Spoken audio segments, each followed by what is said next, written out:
Chapter 4. The Emergency Meeting. Poppy ran across the lopsided porch and into the parlor. The whole family had indeed gathered. Poppy's father, thimble on his head, was on his accustomed perch atop the old straw hat, already addressing the crowd. The moment Poppy entered the room, he saw her. "Ah, Poppy," he cried. "You're late, but at least you're here." All the mice, a sea of ears, eyes, pink noses, and whiskers, turned to look at her. "But where's Ragweed?" Lungwort demanded. "Wasn't he with you?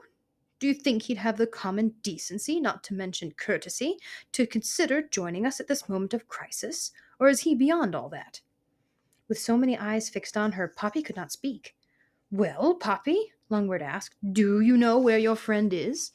Poppy stammered, May I tell you after the meeting?" Lungwort murmured a as well as a "I suppose," and thoughtless children, concluding with "just take your place, please." Poppy slipped forward and crouched down next to Basil, her favorite younger cousin. "Where you guys been?" Basil whispered. "Out," Poppy replied weakly. "You don't look so good. What happened to your nose?" "I can't explain now." "And where is Ragweed?" "Later," Poppy insisted. Basil gave his cousin a questioning look, but held his tongue. Lungwort, leaning over the crowd of the farmer's hat, tapped his thimble cap and held up a paw to command silence.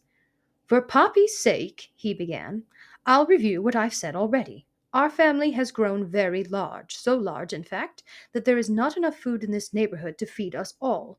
Indeed, our family is still an expanding one." He nodded to sweet Cicely, who smiled wanly in dutiful recognition of the remark.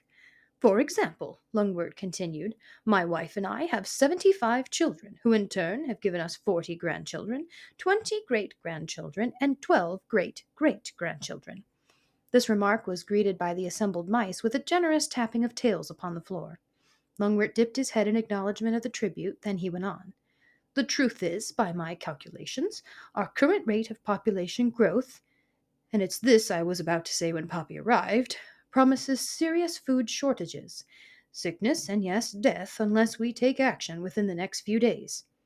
There was an immediate buzz and squeak among the family. "Good grief, how awful! What do we do now? Who'd have guessed?" Lungwort raised his voice over the hubbub.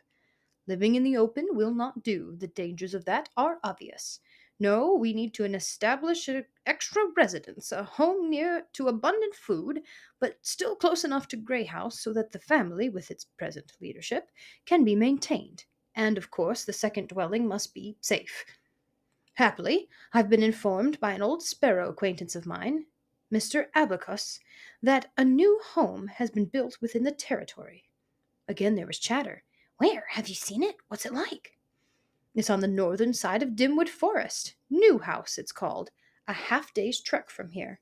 "Well, that's so far. Almost another country. I've never been away from home. I bet it's not as good as this place." Lungwort held up a paw, and the talk stilled. "The new house is reachable by the tar road, across the bridge, and beyond Newfield, which I've been informed has abundant food."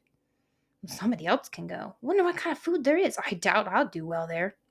"Naturally. I would need to investigate new house with care." "Would I get a room of my own? Can I keep sharing with Tansy? They'll never let me go. I won't bunk with Husk." Further, there will be much organizing and packing to be done. "I hate the thought of packing. I have too much to move. I'll just put together a whole new room." Finally, Lungwort went on, we will need a delegation to go through the formality of applying to Mr. Ocox for permission to move. This time Lungwort's words brought silence. Every eye looked down or away, except for Poppy's. She could only stare at her father in revulsion. How could he even suggest such a thing? Now, Lungwort said severely, Mr. Ocox has always been accommodating. Need I remind you that he protects us from the porcupines? We all know about porcupines, don't we? We do indeed. Have we seen so much as one porcupine in this part for years? Not one. Proof enough that Mr. Ocox is holding up his end of the bargain. As long as I'm head of this family, I expect us to do our part. Asking his permission to move is an insignificant sacrifice to make for our well-being. Well, all right then, Lungwort concluded, looking around. Any questions? Poppy had no idea what Ragweed would have asked, but she knew it would have been something. Well, good, Lungwort said. I thank you for your attention. Go about your business. I will keep you informed as always. Poppy, Be so good as to remain. I'd like a private word." With much excited chatter, the mice scurried off until only Poppy, her parents, and Basil remained. Now, can you tell me what's going on? Basil asked. You're looking really bad. Poppy, trying to find the words to tell her parents about ragweed, had closed her eyes. Basil tugged at her.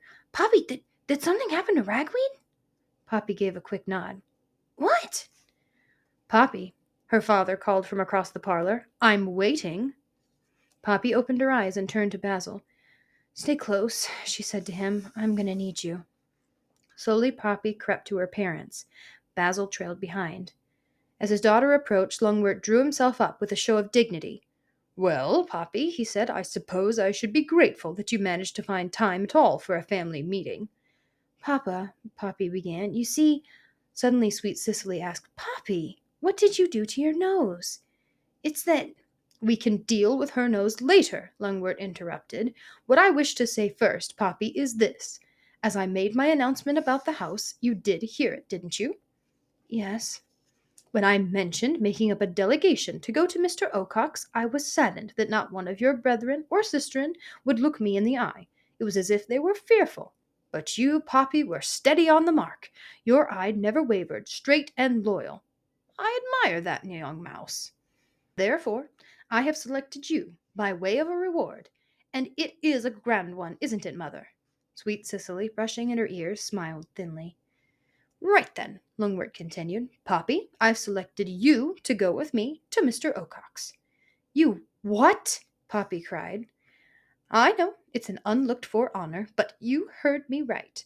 You will join me when I go to Mr. Ocock's." But, Poppy tried to find words but could not. "But what?"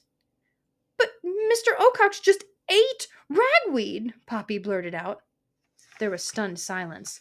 Ate ragweed, Sweet Cicely finally gasped, her voice half gargle, half squeak.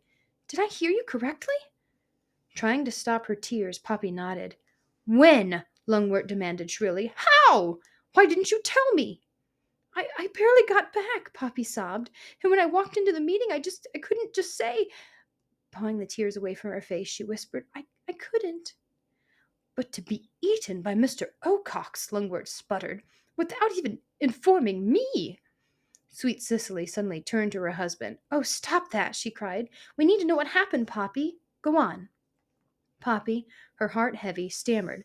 That is, Ragweed and I, last night we went out to Bannock Hill. I mean, we'd never been there before. It was such a beautiful summer night, and we thought it would be romantic. It was lovely, but he had just asked me—" Poppy paused to look at her parents. Certain they would not be sympathetic, she decided to skip some parts of her story.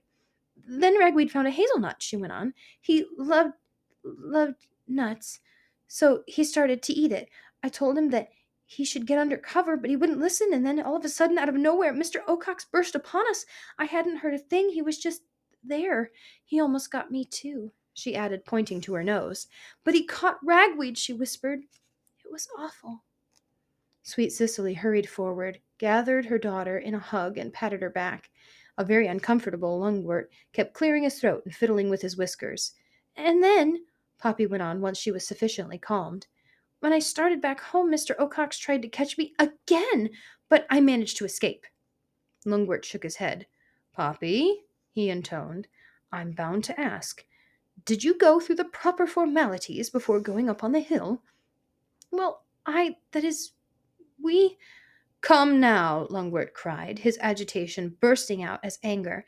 "Did you or did you not ask Mr. Ocox for permission to go up there? Answer me."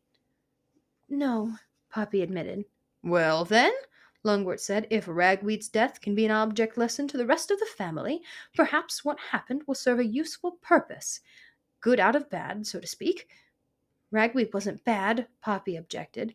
"I never said he was bad, but without a doubt his thinking was bad. He was a rude, thoughtless, headstrong mouse.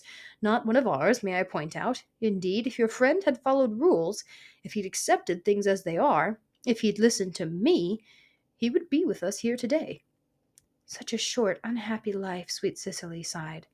"I warned him, Poppy," Lungwort declared. "I did. Let no mouse say otherwise. Though he was no son of mine, I did my duty by him, and he would not pay heed. There should be a lesson learned from this. Poppy tried to protest. But Ragweed and I. Again, Lungwort interrupted. Poppy, two things. First, I want you to go among the rest of the family and explain what happened to your unfortunate friend. Be so kind as to point out the cause that you did not ask permission from Mr. Ocox. I desire no such tragedies to befall one of us. Is that understood? Yes, sir. Second, what I said stands about your coming with me when I request permission from Mr. Ocox for our move. Let's hope your presence will convince him that, one, you truly are apologetic for what you've done, and two, in the future you will ask for his permission before venturing anywhere. So saying, Lungwort, with one paw about sweet Cicely, went off, leaving Poppy and Basil alone. Poppy looked after them for such a long time that Basil reached out and touched her. Poppy, he asked, you all right? Basil, Poppy said with a mix of sadness and anger, Ragweed wasn't unhappy or bad. He wasn't. Maybe he was cocky at times, but I loved him for it. I did. Once again, tears trickled down her face. Poppy, Basil asked, are you ready to go to Mr. Ocox? I don't think I have much of a choice, do I? Only I do wonder what'll happen if he recognizes me. Her cousin's eyes grew wide. Do you think he will? Poppy pointed to the scratch on her nose. How could he miss? He put this there.